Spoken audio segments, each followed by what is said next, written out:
Hey, I'm sitting down with Gillian Perkins, longtime online business owner and educator, and the founder of Startup Society. And I wanted Gillian on for a specific reason. She is not just talking about what it's like to hire operational leadership, she has been living it. So, Gillian has worked for years with an OBM that I trained, which means she can really speak to what happens after the honeymoon phase, after the first launch together, after you've really truly built trust and you have handed over real ownership. So, this is a client perspective conversation about what great OBM support actually looks like over time, what changes when you stop being the person holding every moving piece, and what you should expect from an OBM when you are scaling and what you should not expect, and sort of how to know the difference between hiring help and hiring leaderships. This is something that I'm totally excited to talk about because I love my OBM so much.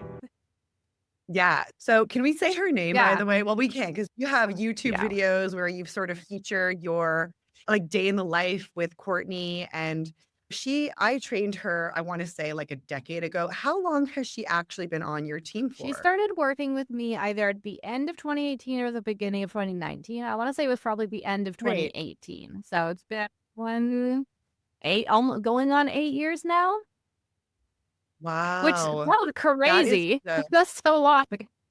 it sounds crazy, but then it doesn't sound crazy all Mhm. at the same The time. time's been blessed.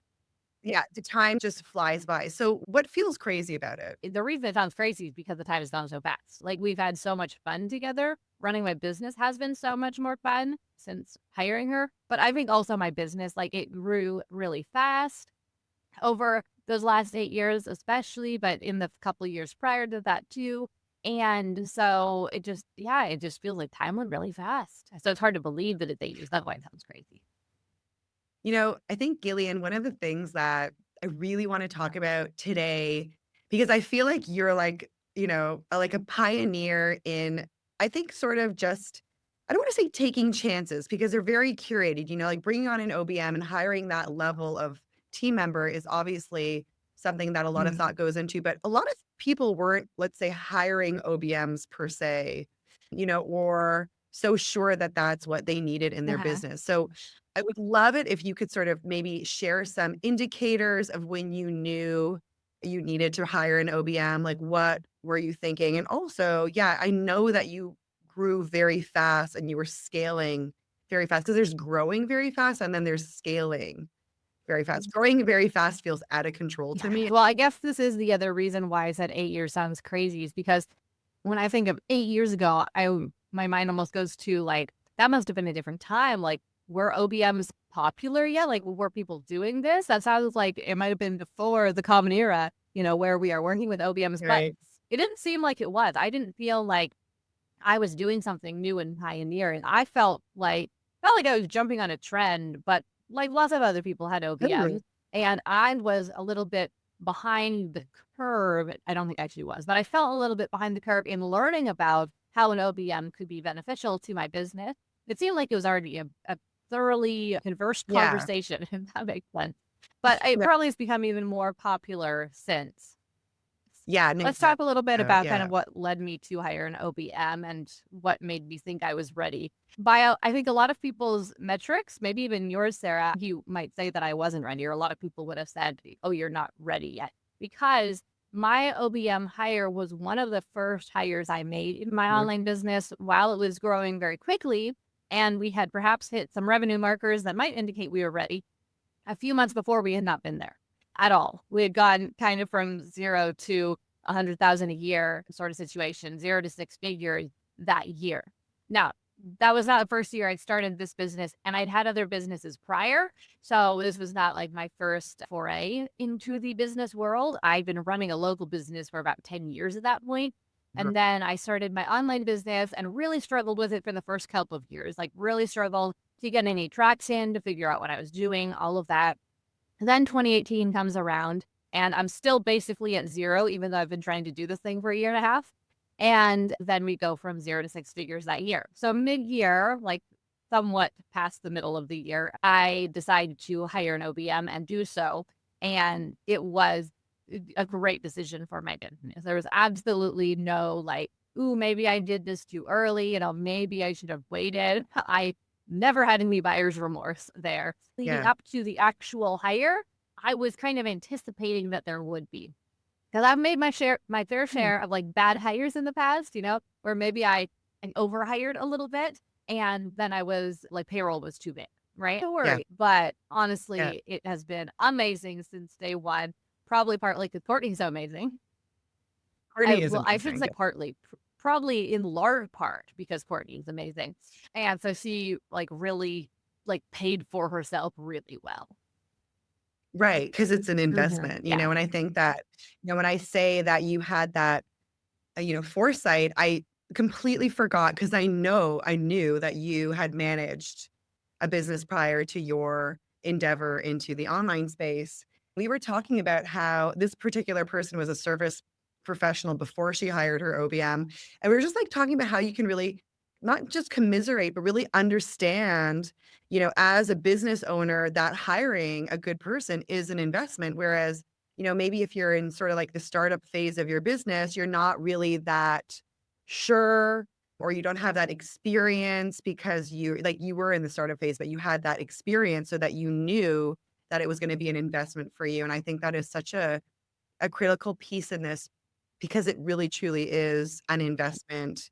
And I think that if people looked at it more that way, of having someone on your team who can, make the bigger decisions, who can, take the bull by the horns and like lead the truck with all of my analogies kind of thing, but truly to kind of get things off of your plate. So when you hit the ground running with Courtney, what were some of the first things that you wanted to like get off your plate as CEO, and also bearing in mind that, there's a lot, right? There's a lot that an OBM can Mhm. do. So how did you make that decision to hand it off? Yeah. So I've kind of like three thoughts, I think, about this question of what did I want to get off my plate. First thought is I remember when I first heard of an online business manager. This was years before I hired an online business manager.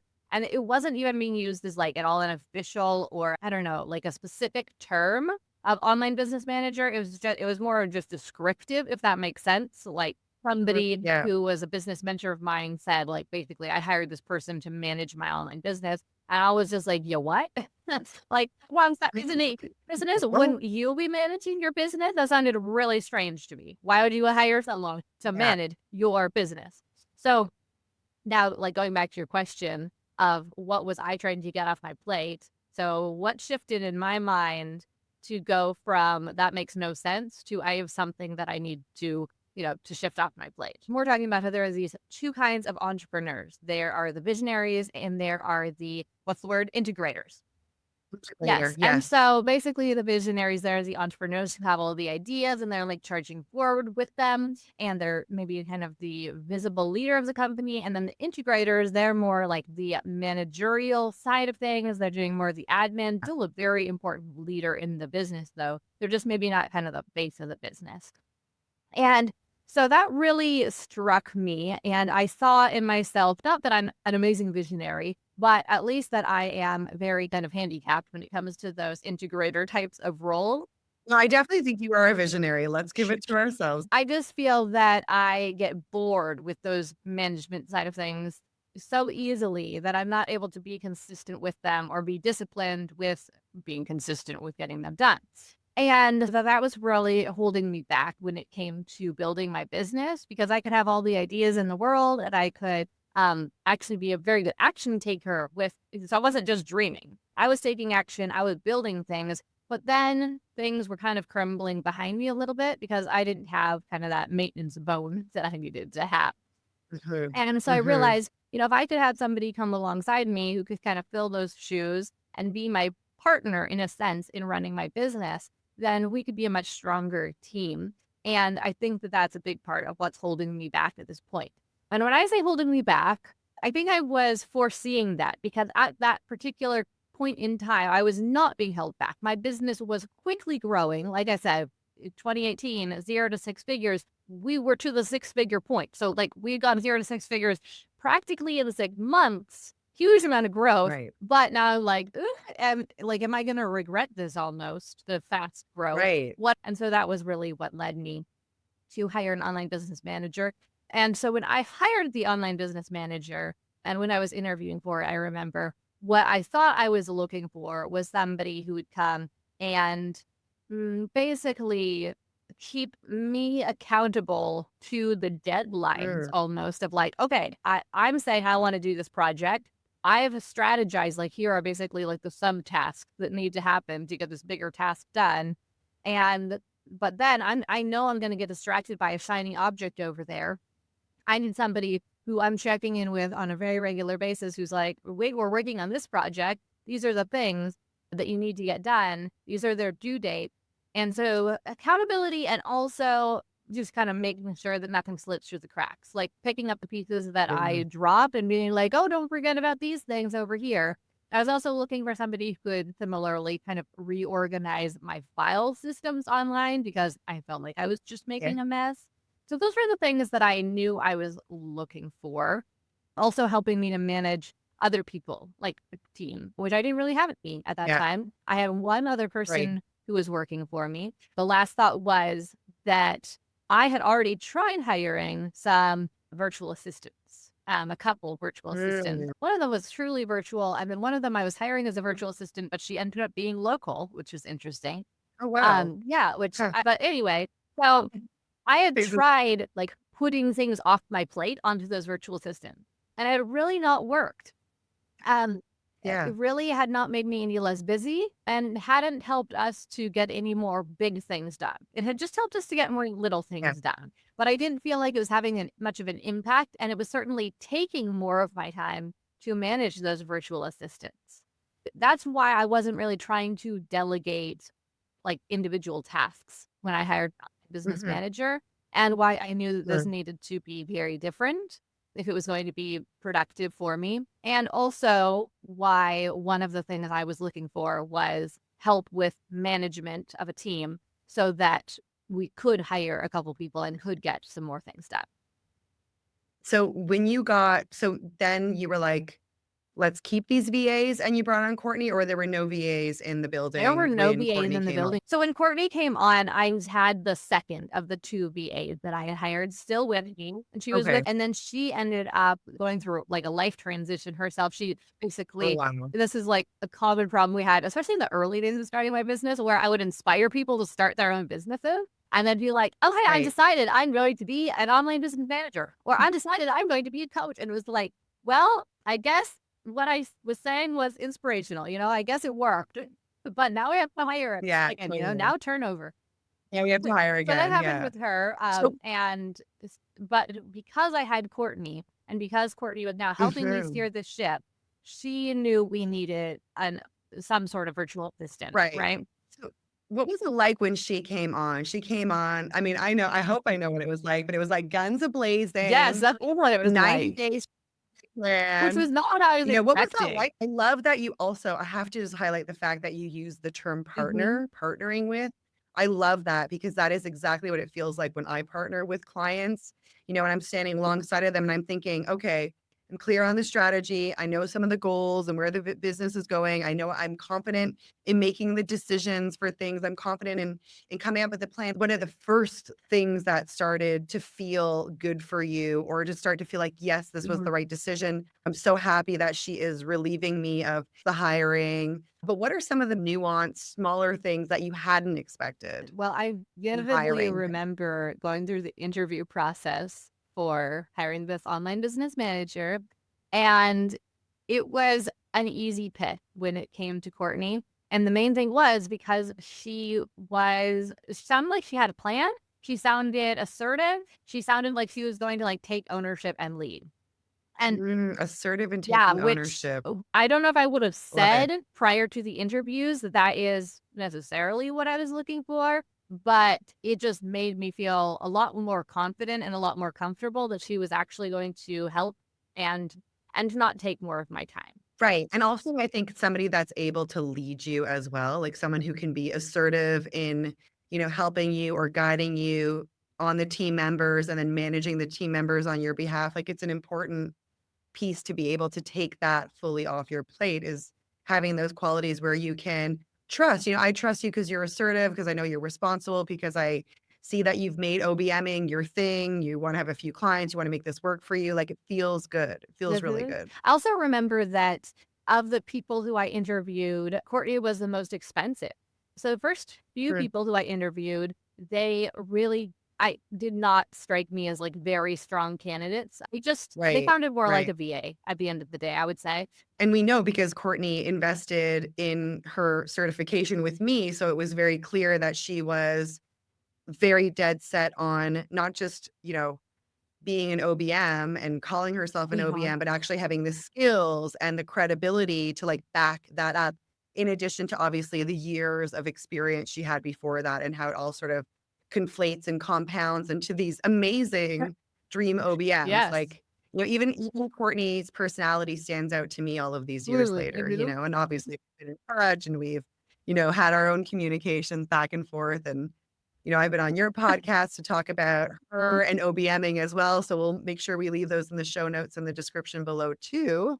But I love that you're sort of highlighting some of these like more nuanced flavors that come in when you bring in an OBM and just, what else was there? Like, what was it like when she started to like, hire on your Mm. behalf and then not have to interview, you didn't have to onboard, Yeah. that's Yeah, let me timely. first finish just what I was gonna say about her pay rate, and then I'll talk about that part, yeah. Oh, yes. So, second Yes. to last person I interviewed was more expensive than all the previous people. I really liked her. I would have gone ahead and hired her, but then I interviewed Courtney, and I was like, she sounds like she's, like, really well organized, and not just well organized, but again, like, assertive and, like, taking ownership, which I almost feel like that's more important than just being well organized, because Yes. somebody could have, like, the mindset of, the boss, still need to tell them everything to do, even if they're well organized. But Courtney, like I said, she sounded like she had a plan. She was the most expensive. I negotiated a tiny bit. I was like, okay, so I'd love to hire you, but you are significantly more expensive than this other person who I'm also considering. Would you possibly be open to, at least for like a trial period, doing a somewhat lower rate or somewhat smaller package? Courtney said yes to that, but I have to say, today I pay her 3 or 4 times what our first original agreement was, because she turned out to be so amazing and so helpful, and she was able to help me grow the business further. So it worked out really well. She came in guns a-blazing. That was a perfect part of the phrase for you to Yeah, I use know. there. I'm not I was just surprised. like, "Whoa, what's happening to my business?" Like, she was, like, Oh, going what? over and above what I was expecting. I remember 2 things particularly vividly. One was that she just, like, overhauled my whole like, the online workspace of my whole business. Like, Digital product, you need office. Yes, Slack, the you lickety yeah. split digital office is Yeah, cheetah. it was Yeah. awesome. I didn't know I needed or wanted that. So I was a little bit like, I don't know if we need this. And she was like, you need this. And I was like, okay, you say so. Well, I'll trust you. Best decision ever.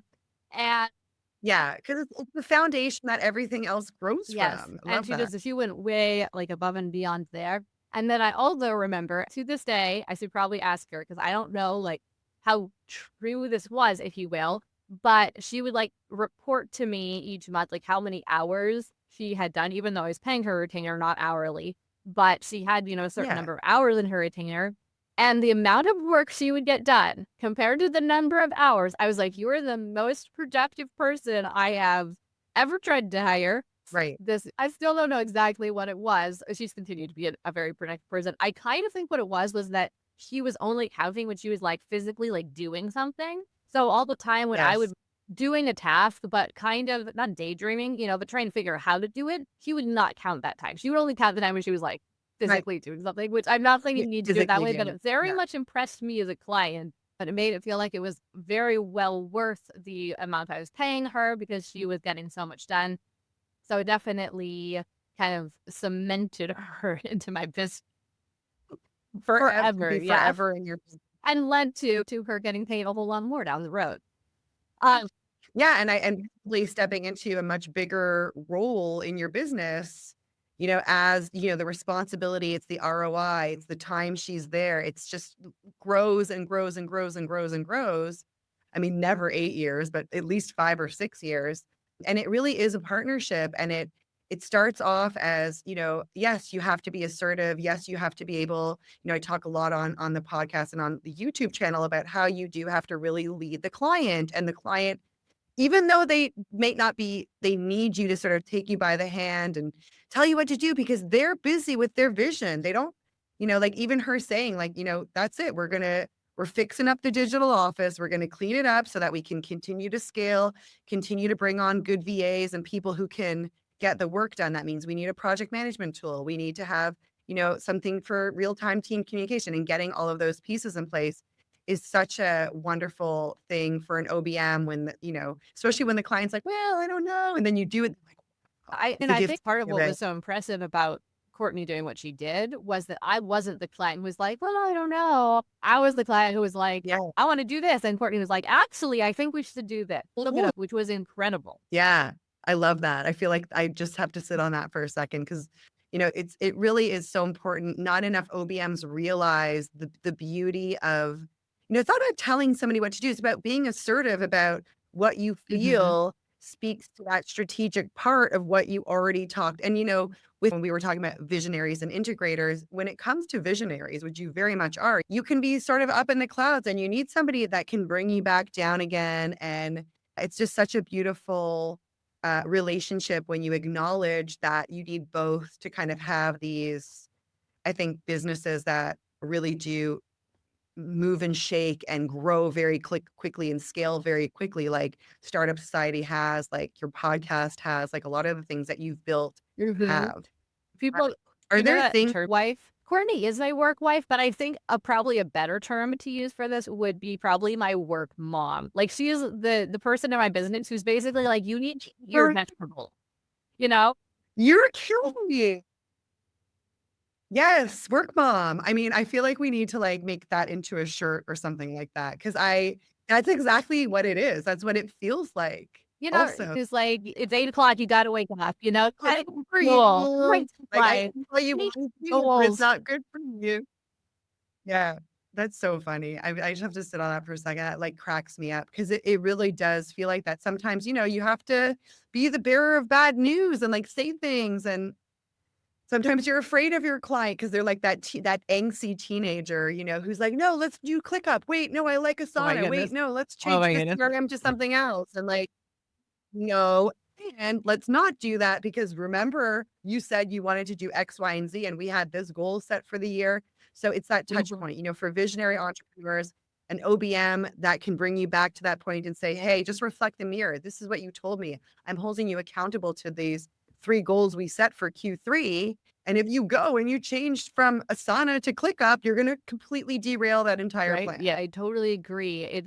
But giving your like qualified or your experienced recommendation, your confident recommendation, that's not gonna come across as like bossy, but it is so helpful and also gives me as the client so much more trust in your ability to help and to lead and to go the way that you are recommending, when you give that very confident recommendation. Yeah. Trust is something that I think is so important. And that's why, when we train OBMs in OBM school, we make sure that they're very clear on what that onboarding process needs to look like, what that 90-day strategic plan needs to look like. And even just in hiring, Courtney and hiring other people over the years and just having other people in your business, what are some things that you feel really helped instill that trust in you? Mm. I mean, having that confident plan. He is huge. Yeah. And then the other thing mostly is just about follow through. Do you Yeah. do what you say you're going to do and when you say you're going to do it, right? And Right. I think it also showed, that she wasn't just taking orders. And I see this with, lots of other people who are on our team today, where they don't just take orders. They aren't just like doing what I said in the past they should do, but they are actually being proactive. They clearly care about the business. They're looking for issues that need to be solved and for opportunities, right? And they are taking action on them or at least bringing them to the table early. So, we've talked a little bit about trust. We've talked a little bit about what it looks like to kind of bring an OBM on your team. You mentioned earlier on in this interview that you feel like perhaps you hired an OBM prematurely, but you knew that you were scaling, you had hit that revenue mark. If someone's listening right now and they're thinking, am I in the space right now? Do I need, like, is it time for me to bring on an OBM? Like, what is like one thing that you would say to that person who is contemplating hiring an OBM right now? Yeah, I would not tell them that they need to wait for their team to be a certain size or even necessarily hit a certain revenue number. But what I do think is so important is that hiring an OBM is in some ways just like anything in your business that you might try to automate or outsource, in that when you automate or outsource anything, you tend to get more of the same results that you are already getting. It might also help you improve your results, but tends to just be like more of those same results. And so getting Yeah. zero, like it's not bringing in any sales. Well, switching to an email marketing software that enables you to automate all of your emails, yes, it will save you time, but it's not going to make you get better results with your email marketing. Yeah. Okay. And so that's how I feel about hiring as well. You're bringing someone into your business, and I've totally made this mistake. Like I hired somebody to manage Facebook ads for me. Okay.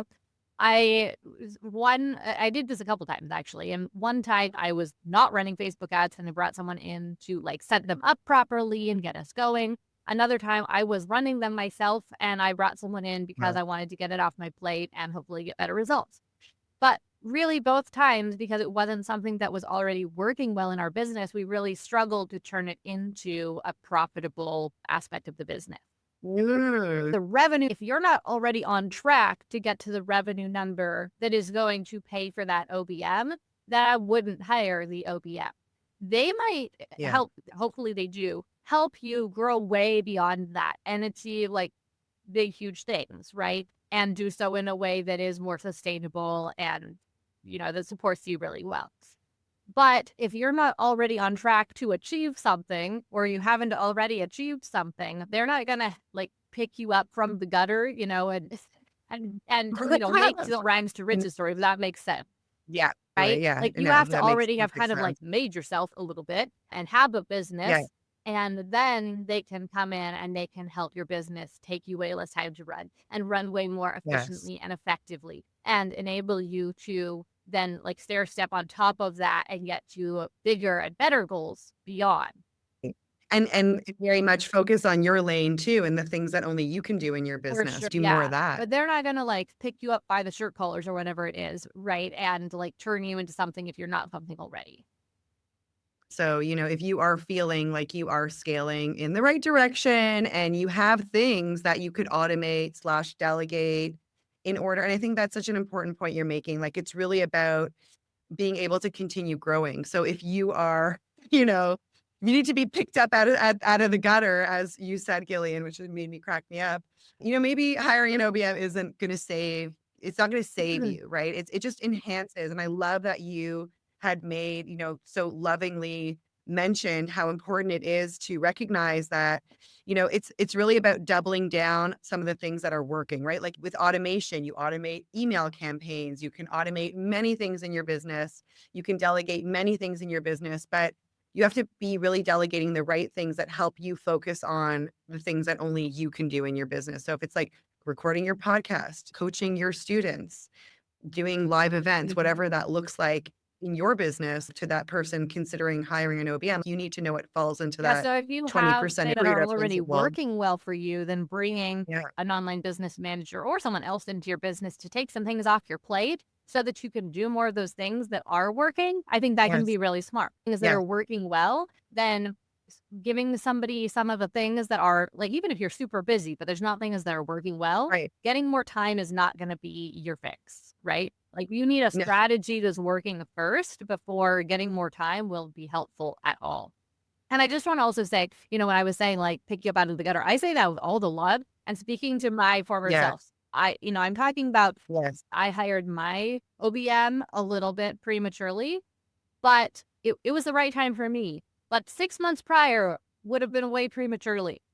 6 months prior, there were some things that were starting to work, but there was nothing that was working very well. And like I had said before, like I had been at that point working on my online business for a year and a half, and like struggling for that year and a half. And I tried hiring a couple Mm. VAs thinking maybe, I just need some help here. And it had not helped at all. It had only been an expense because I didn't have anything that was working well. So getting some of my time back didn't enable me to be more effective. It just enabled me to waste more time, if that makes sense. Like I needed to Yes. find the one Yeah. thing that if I even only had 5 hours a week, I could have been doing that one thing and been seeing some success with it. But instead, I had 20 hours a week. I was not accomplishing anything in 20 hours a week. I was at the end of the day, like bottom line, I wasn't accomplishing anything. Yeah. So getting me Right. 5, 10 hours back a week, it just enabled me to do 20 more hours of wasting my time. And I think sometimes at first when you onboard that VA as your first hire and you're not, maybe with all the time in the world to focus energy and time on that team member and set up that virtual office and be the OBM that's going to lead that team member and have those ongoing meetings, it actually over time starts to really sort of strain and actually take a lot of your time away. And what maybe gave you back 5 hours is now taking 5 hours because now you need to make sure that this person can find the Google Drive document and there's no project management tool. So they're like haphazardly reporting things to you. And maybe it wasn't like that in your business, but this is, my experience of seeing what this typically looks like. And if you truly are a visionary and maybe you're not that integrator entrepreneur, if you truly are that visionary, it's going to be difficult for you to find maybe time, but also like the effort to put forth to train and onboard and hire because it's just not your jam. And like, let's be honest, we cannot be good at everything. Like, it just doesn't work like that. You can, compensate and you can work hard, but over time it will erode and it ends up feeling, quite taxing and exhausting. We'll definitely make sure that we link that Courtney and some of our interviews that we've had in the past about OBM and hiring. And, I know that a lot of the people listening to our podcast are in the startup phases of their business. I'd love to hear a little bit about what you guys have cooking inside of Startup Society and perhaps how that could help springboard someone's career, someone's Yeah. business. So Startup Society, it's one of a few programs we run, but it is our membership program. I started Startup Society because I wanted to provide like an affordable online business training to people. When I was in that first year and a half or two with my online business, I was struggling so hard trying to figure out just like, how do you quote make money online? I could not figure it out. And so I just wanted to give people the training that I wish I had had. And it was like, I don't think this needs to cost thousands of dollars, to learn the basics of how to start an online business. So it's an affordable membership that teaches people like all the ropes of how to start an online business, start making money with it. It's also just an amazing community. A lot of people come for the training, but they stay for the community because we have like Yeah. co-working. And so, running an online business obviously can be a rather lonely endeavor when we are sitting in maybe a bedroom in our house on our laptop, working day in, day out, and you don't have coworkers, you aren't in an office space, all those sorts of things, right? And so it can be so life-giving and make growing your business, building your business be so much more sustainable long term when you have business friends and people who you are checking in with on at least a weekly basis. But we also have like an amazing Slack group where the conversation happens every single day. So anyway, that's Startup Society opens for enrollment just about twice a year. And I think you said we're going to be releasing this probably in the summer and Cool. currently scheduled for Yeah. June. So, but you can just go to startupsociety.com. You can see when that next enrollment period will be coming if you're interested in joining us. We would love to have you. Yeah. Thank you, Gillian, for pulling back the curtain and sharing what it really looks like to work with an OBM long term. If anyone listening is interested in getting matched with one of our accredited OBMs, we do offer matchmaking services inside of SarahNoked.com, inside of our agency. So if you go to SarahNoked.com/services, you can learn more about getting matched with your ideal accredited OBM so you too can experience the freedom that Gillian has expressed today and the changes of what actually happens when you let someone else own the operational heartbeat of the business. Now, we're going to leave all of Gillian's details below, including Startup Society, And I hope that you enjoyed this episode. You can learn more about our certification program over at obmaccreditation.com. Thank you, Gillian, for being on our podcast. Sure. Thank you so much for having me.